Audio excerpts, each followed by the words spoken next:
Hello అండి, అందరికీ welcome to my channel. Previous bits చూద్దామండి. ఇప్పుడు డిఎస్ స్కూల్ అసిస్టెంట్ 2006లో అడిగిన క్వశ్చన్స్ అయితే ఇప్పుడు మనము చూద్దాం. దాంట్లో ఇంపార్టెంట్ 2 క్వశ్చన్స్ అయితే ఉన్నాయి. దాంట్లో భారత రాజ్యాంగం అత్యంత కేంద్రీకృత రాజ్యాంగం అని ఒప్పుకున్నవారు అనే క్వశ్చన్కి ఆన్సర్ మనకి ఇక్కడ డాక్టర్ బిఆర్ అంబేద్కర్ అనేది ఇవ్వడం జరిగింది. తర్వాత క్వశ్చన్, దేశ సమైక్యతను కాపాడటానికి విచ్ఛిన్నకర శక్తులను అణచివేయడానికి కల్పించబడింది.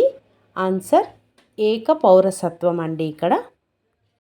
ఇక్కడున్న క్వశ్చన్స్ అయితే మనం చూసుకున్నట్లయితే డిఎస్సి ఎస్ఎస్ స్కూల్ అసిస్టెంట్ వాళ్ళకి 2004లో జరిగిన డిఎస్సిలో ఈ క్వశ్చన్స్ అయితే రావడం జరిగింది. క్వశ్చన్స్ చూద్దాం. రాజ్యాంగ పరిషత్తు భారత పార్లమెంటుగా మారిన రోజు అంటే 14th to 15th ఆగస్ట్ 1947 అర్ధరాత్రిన రాజ్యాంగ పరిషత్ భారత పార్లమెంటుగా మారిన రోజుగా నిర్ణయించడం అనేది జరిగింది. నెక్స్ట్ క్వశ్చన్ చూద్దాం. ప్రపంచంలో సమతుల్య సిద్ధాంతాలు గల రాజ్యాంగం అని పేరు పొందిన రాజ్యాంగం అమెరికన్ రాజ్యాంగం. ఆన్సర్ అమెరికన్ రాజ్యాంగం. డిఎస్సి స్కూల్ అసిస్టెంట్ 2002లో వచ్చిన క్వశ్చన్ అండి ఇది. భారత రాజ్యాంగ పరిషత్తు ఏర్పాటును గురించి మొట్టమొదటిసారిగా ప్రతిపాదించింది. Answer క్రిప్స్ machine. తర్వాత నెక్స్ట్ క్వశ్చన్ చూస్తే డిఎస్సి స్కూల్ అసిస్టెంట్ 2000లో వచ్చిన క్వశ్చన్ అండి ఇది. ఈ క్రింది వాణిలో ఆదేశక సూత్రం కానిది ఏది? అంటే పీడనాన్ని నిరోధించుట.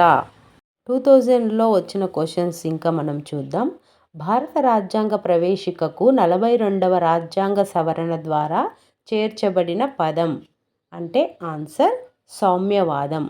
నెక్స్ట్ క్వశ్చన్, ప్రపంచ లిఖిత రాజ్యాంగాలన్నిటిలో పెద్దది భారత రాజ్యాంగం. ఆన్సర్ భారత రాజ్యాంగం. నెక్స్ట్ క్వశ్చన్ చూసుకుంటే ద్వంద్వ పౌరసత్వం గల దేశం. Answer America. నెక్స్ట్ క్వశ్చన్ చూసుకుంటే 42వ రాజ్యాంగ సవరణ ద్వారా భారత రాజ్యాంగ ప్రవేశికకు చేర్చబడిన అంశం సామ్యవాదం. ఆన్సర్ సామ్యవాదం. తర్వాత మనం ఇక్కడ చూసుకున్నట్లయితే డిఎస్సి స్కూల్ అసిస్టెంట్ 2004లో అడిగిన క్వశ్చన్ అండి ఇది. 1976 సంవత్సరమునకు పూర్వ భారతదేశ రాజ్యాంగ ప్రవేశికలో ఈ విధంగా ఉంది. ఆన్సర్ భారతదేశం ఒక ప్రజాస్వామ్య గణతంత్ర రాజ్యం అని పూర్వపు భారతదేశ రాజ్యాంగ ప్రవేశికలో ఈ విధంగా ఉందని ఇక్కడ సూచిస్తుంది. తర్వాత నెక్స్ట్ క్వశ్చన్ చూసుకుంటే ప్రజాభద్రత అనేది ఈ జాబితాలలోని అంశం. ఆన్సర్ రాష్ట్ర జాబితాలలోని అంశం.